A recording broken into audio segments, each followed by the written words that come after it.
کبھی کبھی زندگی میں سب سے گہرا زخم دشمن نہیں بلکہ اپنے دے جاتے ہیں وہی لوگ جن سے ہم محبت کرتے ہیں، جن پر ہم بھروسہ کرتے ہیں۔ جب وہی دل توڑ دیں تو انسان اندر سے ٹوٹ جاتا ہے۔ آج کی اس ویڈیو میں ہم بات کریں گے اپنوں کے دیے ہوئے غم، ان کا اثر اور ان سے نکلنے کا راستہ۔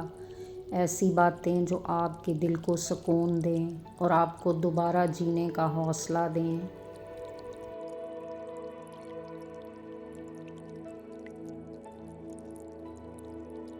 اپنوں کے دیے ہوئے غم سب سے زیادہ تکلیف دہ ہوتے ہیں کیونکہ ہم ان سے کبھی اذیت کی توقع ہی نہیں رکھتے۔ یہ غم انسان کے وجود میں کسی دیمک کی طرح خاموشی سے گھر کر لیتے ہیں۔ پھر انسان دنیا کے لیے مسکراتا تو ہے مگر اندر سے ریزہ ریزہ ہو چکا ہوتا ہے۔ نفسیاتی طور پر یہ کرب انسان کو اضطراب، اداسی اور سوچوں کے نہ ختم ہونے والے جال میں جکڑ لیتا ہے، یہاں تک کہ وہ خود کو ہی قصوروار سمجھنے لگتا ہے۔ لیکن یاد رکھیے، حقیقت یہ ہے کہ کسی کا بدلا ہوا لہجہ یا رویہ آپ کی قدر کا فیصلہ نہیں کر سکتا۔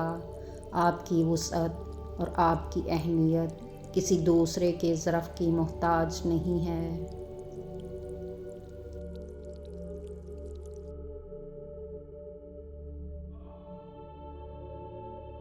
سب سے پہلا قدم یہ ہے کہ آپ اپنے دل کو یہ سمجھا لیں کہ کمال صرف خالق کی صفت ہے، مخلوق تو خطاؤں کا مجموعہ ہے۔ لوگوں سے توقعات کی وابستگی کم کریں اور اپنی امیدوں کا مرکز صرف اللہ کی ذات کو بنا لیں۔ اپنے اندر کے طوفان کو دبائیں نہیں، اسے الفاظ دیں۔ چاہے کسی معتبر سے بات کریں، کاغذ پر اتاریں یا سجدے میں اپنے رب کے سامنے دل کھول کر رکھ دیں۔ روزانہ کچھ پل اس ہنگامہ خیز دنیا سے کٹ کر اپنی ذات کے لیے نکالیں، جہاں صرف آپ ہوں، خاموشی ہو اور پرسکون گہری سانسیں ہوں۔ اپنے آپ کو ملامت کے کٹہرے میں کھڑا کرنا بند کریں۔ یاد رکھیے، اگر آپ کی نیت میں کھوٹ نہیں تھا تو آپ کا ضمیر سرخرو ہے۔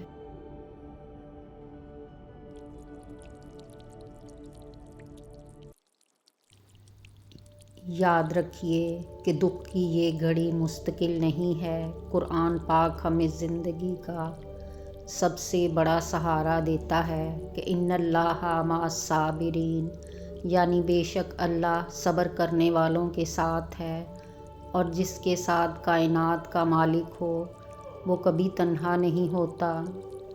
نبی کریم صلی اللہ علیہ وآلہ وسلم کا فرمان عالی شان ہے کہ مومن کا معاملہ بھی عجیب ہے، اس کے ہر حال میں خیر ہے۔ اگر خوشی ملے تو شکر اسے بلندیوں پر لے جاتا ہے، اور اگر دکھ آئے تو صبر اسے رب کے قریب کر دیتا ہے۔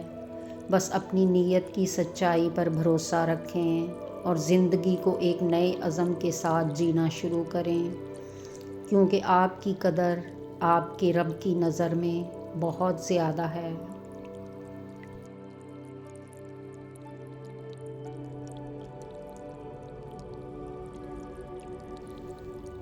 جب دنیا والے دل توڑ دیں تو اسی ٹوٹے ہوئے دل کے ساتھ اپنے رب سے جڑ جائیں۔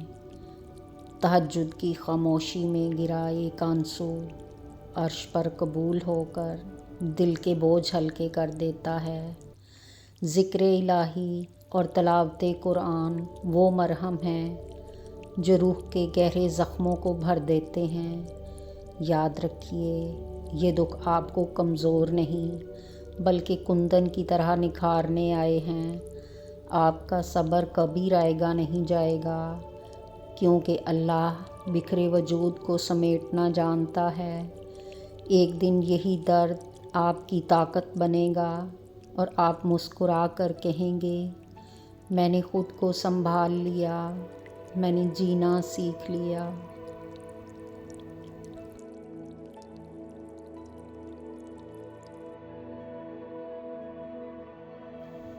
یا اللہ ہمارے دل کے ان زخموں کو شفا عطا فرما جنہیں صرف تو جانتا ہے۔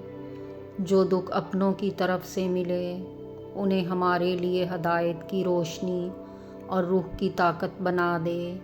اے میرے پروردگار، ہمیں وہ صبر جمیل عطا کر جس کے بعد صرف سکون ہو، اور ہمیں ہمت دے کہ ہم تیرے ہی سہارے مسکرا سکیں۔ ہمیں اپنی رحمت کی آغوش میں چھپا لے اور ہمارے بکھرے ہوئے سکون کو سمیٹ دے۔ آمین یا رب العالمین۔